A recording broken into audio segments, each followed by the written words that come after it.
I love using these little composition books. I have to admit, I'm quite the journaler and I love keeping tracks of dates in my daily diary. You could call me the family historian. But these things are ugly. So today I'm going to show you how you can make it into this.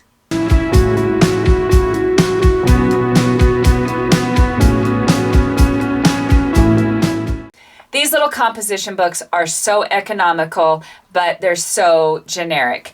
Today, I am going to show you how you can take a piece of leather and make a cover. Everything you need to know on making a cover for the book. Leather is a little finicky, so I'm going to give you tips on how to make it not so stressful and turn out fantastic. For your composition cover, here's kind of a rundown of what you'll need. You'll need some leather. This leather is actually goat skin that I get at Hobby Lobby. Wait for it to come on sale, and it's pretty economical. Composition book, you'll need some contact cement, a razor knife of some sort to cut your leather. Rotary cutters for sewing also work for that. Anytime you're using any stain, you're going to want to have some gloves. And this is Saddle Tan stain by Fiebings, and this is what it looks like. It's kind of an orange color. And I've already engraved on my leather, so I needed a little lighter color, so you can just pick your color there. But that's about all you'll need, and a method to sew, and I'll show you what your options are for that. Okay, here's my completed book that I have been using, and it works really well. That the inside slots are over nice and full. So in case I'm writing on it and your leather only goes this far and then there's a bump on your writing. So the inside pieces are nice and full. So the measurements you need for that are you'll need one piece that is 10 1/4 by 15 3/4, and you'll need two pieces that are 6 3/4 by 10 1/4, and these ones still need to be trimmed down a little, so I'm going to show you how to do that. You can use a couple different things to cut the leather. Rotary cutters work really well that I use for sewing. These are just the retractable X-Acto knives and a straight edge. This is a quilting ruler that I use for pretty much everything. So I have it at 10 1/4. And if you're using a quilting ruler, a good tip is to keep your pinky on the outside here so that it doesn't scoot your ruler over. But then you can just simply zip the leather with your retractable knife. On the cover of this book, I have already engraved a design, and I have a video on the laser engraver that I use and some tips on using it. So however you want to do it, or you can leave it blank. The Bible cover that I made Ross, that I have the video linked down below, he didn't want any embellishment, so we left it blank. You can tool on leather that is a little thicker than this. I don't know that goat skin would work really well for tooling, but that's your choice on the cover. So the first step, we need to adhere the two pieces as the sleeves, and you need just to hold them in place so that we can do our stitching. And what you need to use for that is the contact cement. And I warn you, you cannot put contact cement on the surface of the leather that you're going to stain. Stain will not adhere to it. So here's an example of what I'm talking about. I did not realize there was some contact cement on my paper, and it got onto the leather cover itself, and stain will not cover that. So be careful when you're using your contact cement that if it goobers onto your work surface, make sure you clean it up right away. Double check your pieces to make sure that they are flush top to bottom here, and that when you put them on the side that we have a good couple inches in between for the spine of your book. And now put them good side down. So this is the cut side on top. The good side is facing down. We need contact cement on the top, the side, and the bottom, just really nice and close to the edge. And that's just going to hold it in place so then we can do our stitching. So You have to do that on both pieces.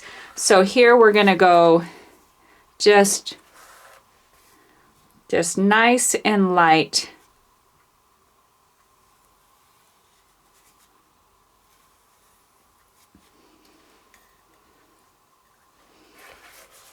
And this is how you get it onto there. See, there's a little tiny piece of contact cement went onto my paper. That is how your mistakes happen. So I have found if I can get steady enough that I can hold it up and just put a bead of cement on the edge.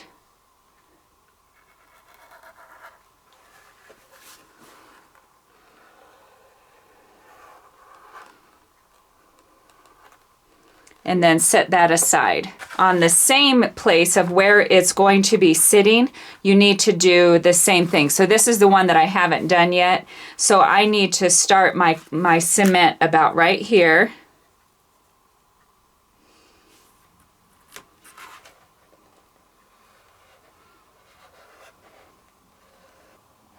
And then set that aside. We need to do the same thing on the other side, but I'm going to let this fully dry. You need to let it dry for a good 2, 3, 4 minutes. Then we'll put them together and I'll repeat it on this side. Now go ahead and line up those edges.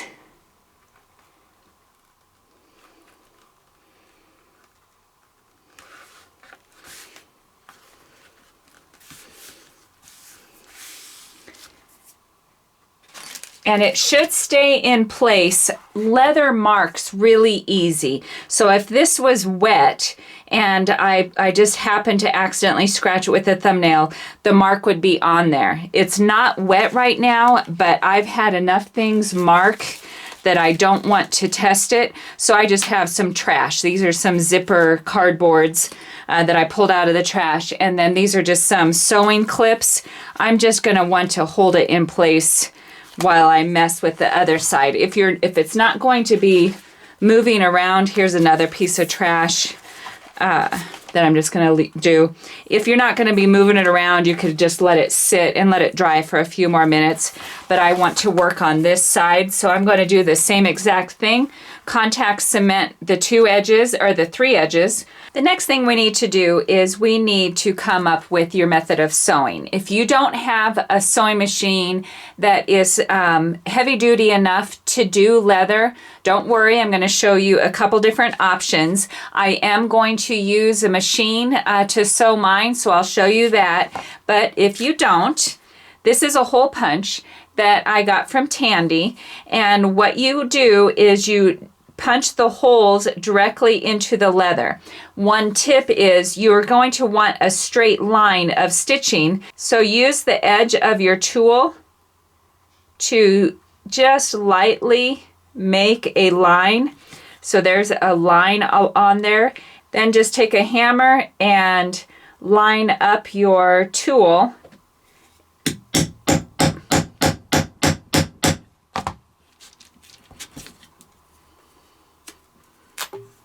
And so now you have stitching lines. So then you put the first hole in the hole that you just completed so that you have the right gap, and do it again. And so there you have your stitching hole. If you have a sewing machine, but it's not quite heavy enough to sew the leather, we can still use it to make the holes. So let me show you how you do that. You can also use your sewing machine to make your holes. So this is just a leather needle that is in my machine, and I do not have thread running through it right now. So if your machine is not heavy duty enough to sew the leather, use it to make the holes. So remove the thread from your needle and just slowly let the machine make the hole. Keep in mind, on leather, once there's a hole in it, the hole is there for good. So go nice and slow and be methodical of where your needle is going to go. This machine is very touchy and very fast, so I have to be very careful as to not let it get away from me.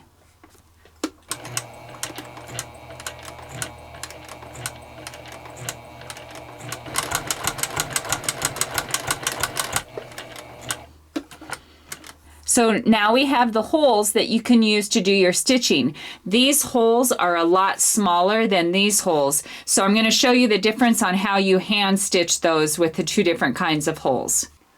If you don't have the heavy duty machine, your other option is to hand sew. And it's easiest to do it when you have two needles. So if you can find two needles, these are actually needles that came in the kit with the hole punch that I used to make the holes. I'll have the link to that kit down below. I ordered it from Tandy. But two needles, and you just can use the holes that you made.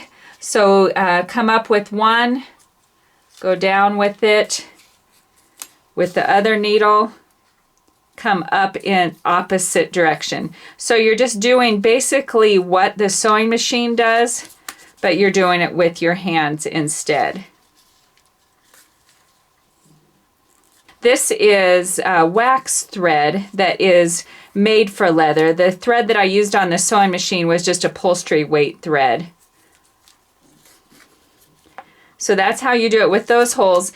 If you're going to use these holes that you made with the machine, it's a little bit harder because the holes are smaller, but that is how I did this book. This was holes on the sewing machine, and then I hand stitched it just as I'm ready to show you. So if you're going to use the holes that you made with your machine, they're not big enough for your needle. So you're going to want to grab a needle awl and just put it on a piece of wood and just make each hole a little bit bigger. Now, after you've enlarged your holes, you can hand sew them with the two needles. You go down with one, back up in the next hole, and whatever opposite you did, now you take the other needle and go down in that same hole. And then back up. And you just go opposite. Whatever comes up, the other one goes down. If you only have one needle, let me show you what you need to do. You will do the same. You'll go down and back up, but you'll just have to do a second round. So if we go all the way to the end of this row, then you just go back and go the other direction.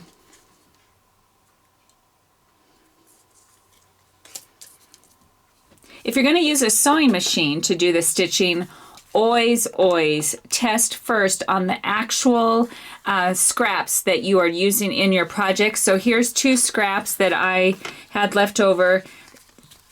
Do a test piece, adjust your tension, do backspace, do curves, do everything to make sure that your machine is going to give you the best look possible on your stitching.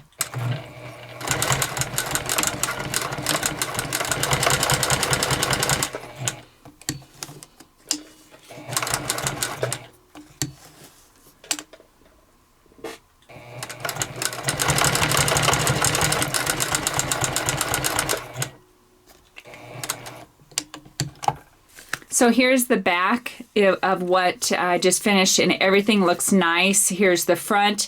So I think I'm ready to go ahead and sew on my project. When I stitch, I'm going to have the presser foot follow the edge here, and I'm going to continue stitching in this area, even though it's not necessary, to give it a nice consistent look of stitching. But I'm also going to backstitch on the edges here of the pockets because that's a place of stress, and I want to make sure it's nice and tight.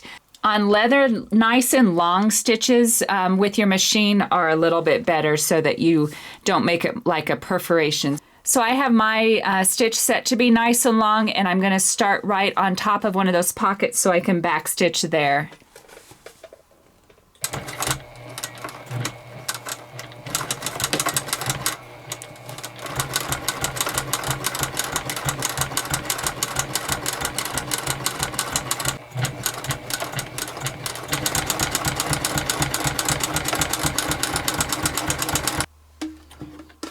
When you get to the corner, it might be best just to hand turn your needle so that you don't go too long. And just continue sewing all the way around, back stitching at the edges of the pockets. After it's sewn, if possible, try to pull your threads through to the back side, and you can tie a knot with all of those just to secure your project a little more. Not necessary probably if you backspaced or you backstitched, not backspaced, backstitched, but I'm just going to tie a little knot there so that my tails aren't on the front. After you have your stitching done, whatever method you used, take something flat but that is not pointed, because we don't want to cut your threads. But where that contact cement is, it's not quite to the stitch line in some areas. So just take your flat edge, and in this case it's just a little Bondo knife, and just open up where the contact cement might be sticking in on your stitching. Okay, so now test to see if you got all your spots, and just keep fussing with it until you can get your book to slide in without it getting caught up on your contact cement. Okay, the book fit in really good. I did have a little bit of a wrestling match off camera. There were a couple spots on the edges that the contact cement, I couldn't get it with the Bondo knife, so I just used a butter knife, a table knife. But just be delicate. You don't want to stress your stitches. If this was a larger binding, at this point we would want to wet the leather and form it to the book. If you're going to wet it and do that for your project, make sure you wet all of the leather, not just a section, because it will leave a watermark. But I think we're good to go, because just a little bit of playing with this, it already lays really good. So I'm going to go ahead and take the book out and we'll stain it. Okay, again, this color is Saddle Tan. There are a lot of different ways that you can apply the stain. If you buy the small bottle, it comes with a little applicator, but I already used that one for another color, so I don't want to do that. My dad, who is a fantastic leather craftsman, uses a paintbrush, which works real well. I've used socks, I've used cotton fabric. I'm going to use a little sponge applicator that I have, and you just nice and even put it on to your leather, making sure you have your gloves on. Do your edges, do the cut section as well, lift up your flap and put the stain in that section. I'm going to start on the inside cover in case we have like, oh no, that doesn't look good, at least it's not on the outside.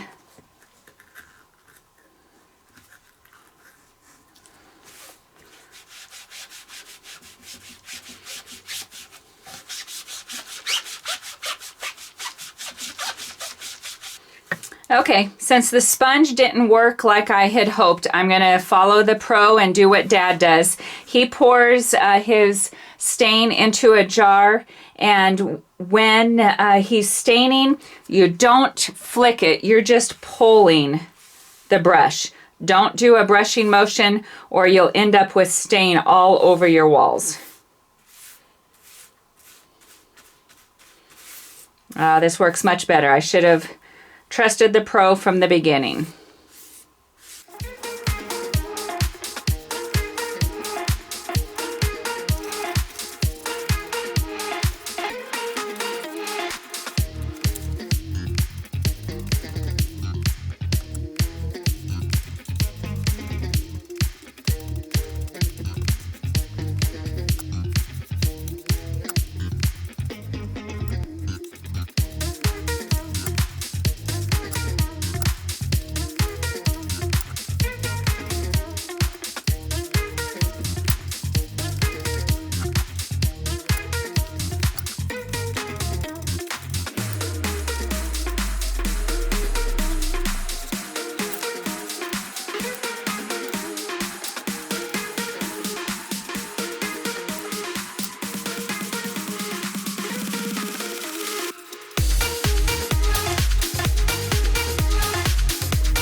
Well, that's drying nicely. I'm going to let it sit here and make sure that I didn't miss any spots. The darker spots, it typically always evens out, but it looks pretty good. I'm going to let this dry before you stain it. I should have mentioned the leather cannot have any moisture. Make sure your leather is completely dry. So after this is 100% dry, probably even drying overnight, I will put a layer of leather conditioner, which I just apply just by putting some on your finger and rubbing it in, but it has to be fully dry for that to happen as well. So after it's dry, I will be able to put the composition book in and we'll be all set. Okay, there it is, all done. Super handy, super sturdy. Leather is one of those things I love working with, but it is a love-hate relationship. You have to just be very careful. It makes marks when you don't want it to. But I love the way this turned out. If you have any questions when you're doing your project, please comment down below. But as always, thank you for watching DIY on the House.